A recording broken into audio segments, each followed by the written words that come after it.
In today's video, we have some substantial updates from the Montreal Canadiens from Marc Bergevin regarding the futures of Shea Weber and Joel Edmondson, who will be away from the team for a potential substantial period of time. We also have the latest on the New York Rangers, including the Vitali Kravtsov Trade Rumours. What's Adam Fox's next contract going to mean to this team, and will they have to shed salary to accommodate? What's the latest on the Vancouver Canucks? Are they looking for a D-man? As well as all the latest news when it comes to some fines and some waivers news as well. All that and more coming up next. So welcome back to another video here at Top Shelf Hockey. As I mentioned today, we have a variety of NHL news and rumors to talk about here. Today, let's kick things off with a few quick tidbits from players leaving the NHL. We have a couple of guys that recently either went through waivers or did not get signed this year, got released from their PTOs. That includes former Ottawa Senator, New York Ranger, Artem Anisimov, who signs over back in the KHL for a one-year contract. So he was in the NHL on a PTO through training camp, didn't get a deal, got released and heads back to Russia. Same goes for Dmitry Timashov, who's been with the Islanders the past couple of years, but has not really garnered much of an opportunity. He was recently put through unconditional waivers for the purpose of terminating his contract, which of course has taken place, and he's now signed a 2-year deal, except he's heading to Sweden to play in the SHL. So highly doubtful either of those players will ever make an NHL return. We do have an update from NHL player safety, longtime NHL veteran Joe Thornton, now the Florida Panthers, has been fined, which I know is going to seem like a ridiculous amount, but it's $1,875, which is the maximum amount under the CBA for slashing. He basically, I guess to me I'd call it spearing, because he gave Tampa Bay Lightning forward Boris Tkachuk a stick right between the legs, right in the private, so that couldn't have felt too good. Obviously, I'm not sure why they call it that. To me, that's like a spear, but whatever. Either way, Thornton has been fined for player safety because of that. We also have some waivers updates. A couple of quick things here today. The Canucks had Nick Patan on waivers yesterday. He did in fact clear,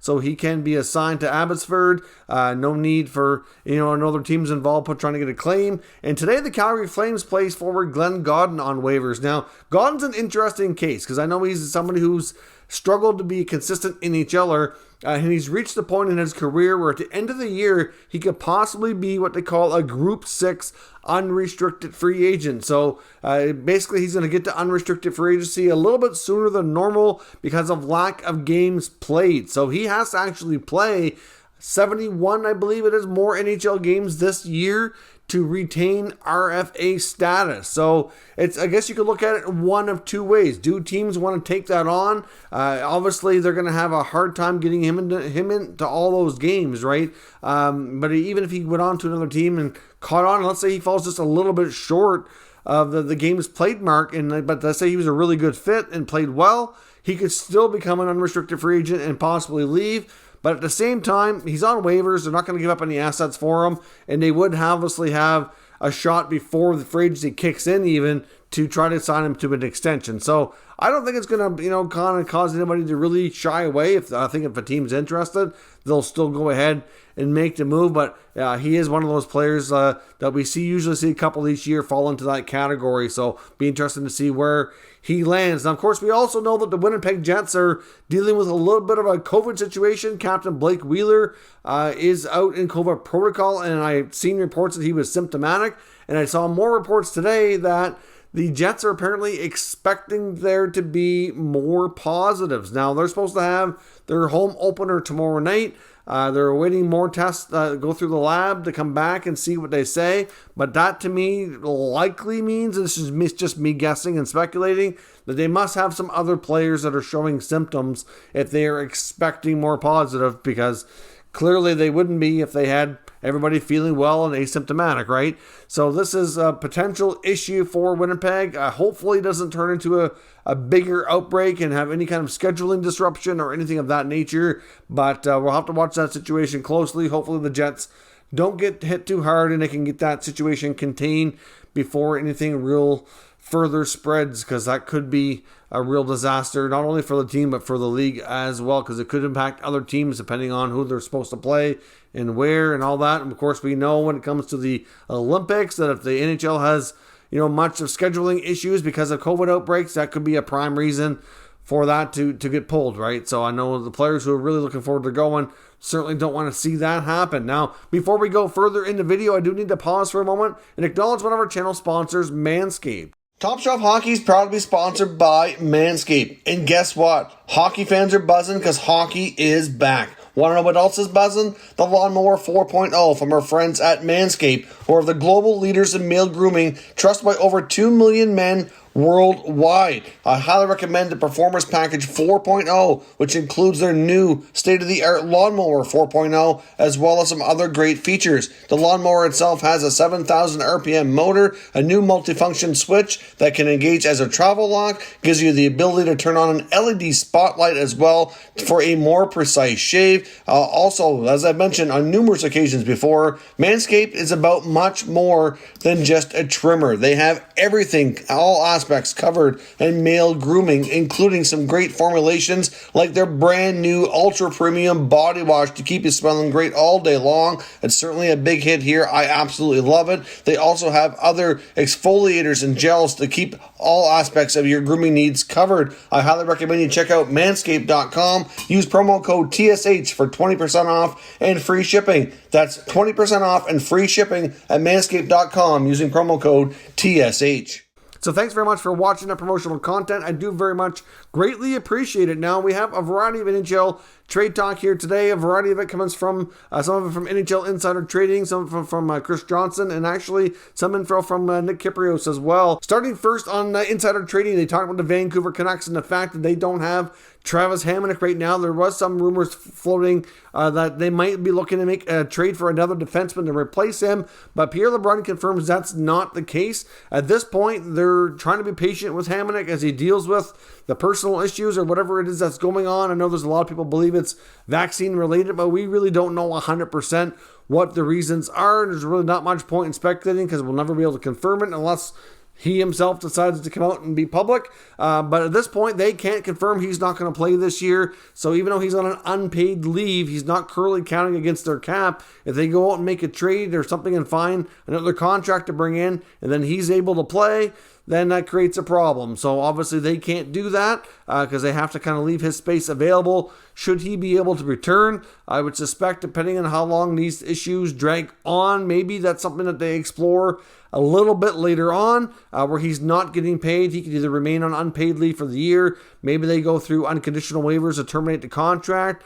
Not sure what things could come, maybe be discussed later. But until we get to that point, the Canucks are not looking to replace him. They're going with what they have, mainly because they're kind of tied at the hands here because they don't have the ability to replace his cap hit and then have him play later. It's just not going to work that way. So until we know that Hamonic is done, they won't be making any moves of that regard. On to the New York Rangers. We got a variety of things to talk about with the Rangers today. On Insider Trading, they talked about the Kravtsov situation as well as Adam Fox. Now, Adam Fox, like I said before, when he's seen some of these other contracts that we've been talking about when it comes to defensemen, most recently the Charlie McAvoy deal, I said that the one person who's probably sitting back with a big smile, really letting things play out here is Rangers defenseman Adam Fox. He's in the final year of his entry-level deal, and he's a Norris Trophy winner. He's got a leg up on a lot of these guys that have signed these big-ticket items here lately. He's one of the premier offensive defensemen in the league, and more recently the Norris Trophy winner. So he's got more leverage than most here to get that big contract. Now, of course, the Rangers do only have so much money that they can offer here. They're not going to get him under $9 million for sure. With all the other $9 million deals, there's just no way he's worth all that and more. If look at the guys that are making $9 million.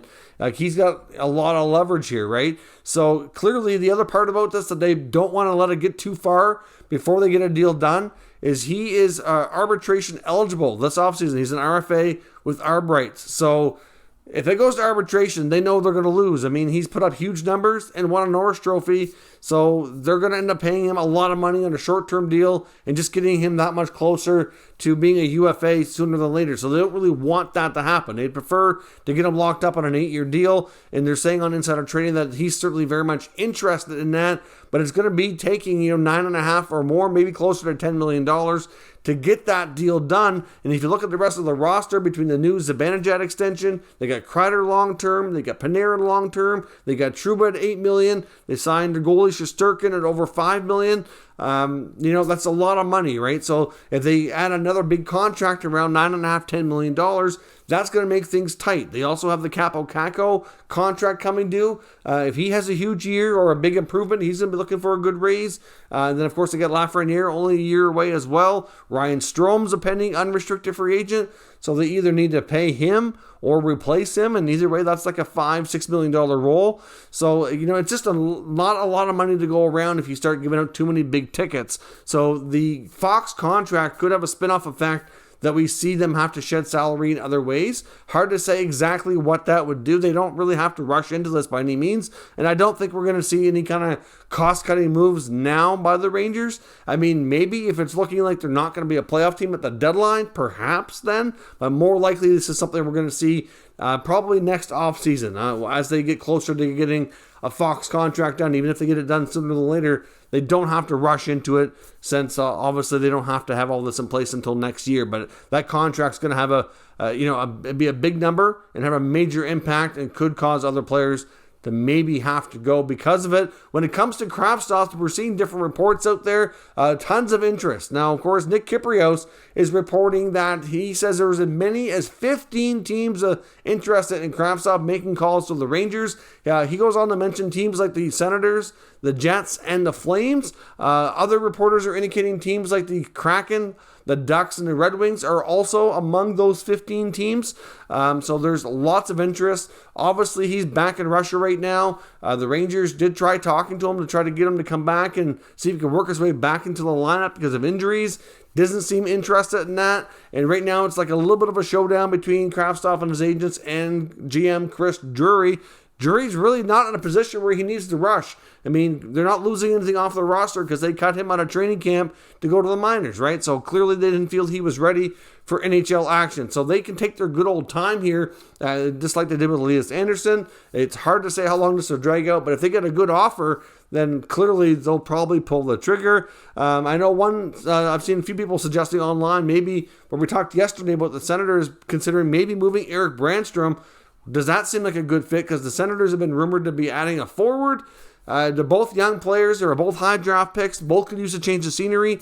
Could that be a scenario that might work out of a Kravtsov or Brandstrom trade? I mean, that's it. I can't say for sure it'd be 1-for-1 or anything like that, but I can see a scenario where it might make sense for those two teams to at least have conversations around that, because it could possibly work out. I would think that right now, maybe Kravtsov's value might be slightly higher, but like I said, it might have to be not a 1-for-1 deal to make it worthwhile, but still lots and lots of interest. And it's just a matter of how patient Drury's going to continue to be. And when he gets that right deal, he'll probably do the deed here, but it could be some time. And Kravtsov's in Russia taking his time waiting to see what happens. Now, as I mentioned, we also have some significant updates out of Montreal. We had a press conference today from GM Marc Bergevin where he addressed many needs. Obviously, I'm not really sure that we're going to see any big moves out of Montreal in here anytime soon. I know there's a lot of speculation around Montreal media, whether or not they need to do that. I think the general consensus is really what would they do right now. I think it'd be a little bit more time before they make a move, because at this point they'd be making a move just to make a move. And even though they've started poorly here, they probably need a few more games to see where things can go, see if they can right the ship. But Bergevin confirmed that Captain Shea Weber definitely is not going to play this year. He's not had any surgeries as of yet. He spent time recovering. Still surgeries that are under consideration, but we're not at that point here as of yet. And he said it was a long shot at best if Weber ever plays again. So I know there's been a lot of talk about it, but hearing it right from the mouth of the GM of the Habs sounds like pretty close to a sure thing that Weber's career is over, which has been widely speculated. But to hear it from him kind of confirms things a little bit. He also went on to mention that defenseman Joel Edmondson will be away from the team for an indefinite period of time. Of course, he already missed a substantial period of time, and now we kind of have a better idea what's going on. We knew he was dealing with something off the ice, something personal. Apparently his dad is sick with cancer, and he's, obviously having a hard time. There's a lot going on. So they felt it was best that he just take some time away and be with family. So that's kind of what Edmonton's going through right now. So obviously it's a big blow to the team, though. I'm sure if anybody watching this video, whether you're a Habs fan or not, if you've seen them play this year, things have not gone well. They can't score, haven't defended the best. They're off to a really bad start after finishing really strong last year in the Stanley Cup final.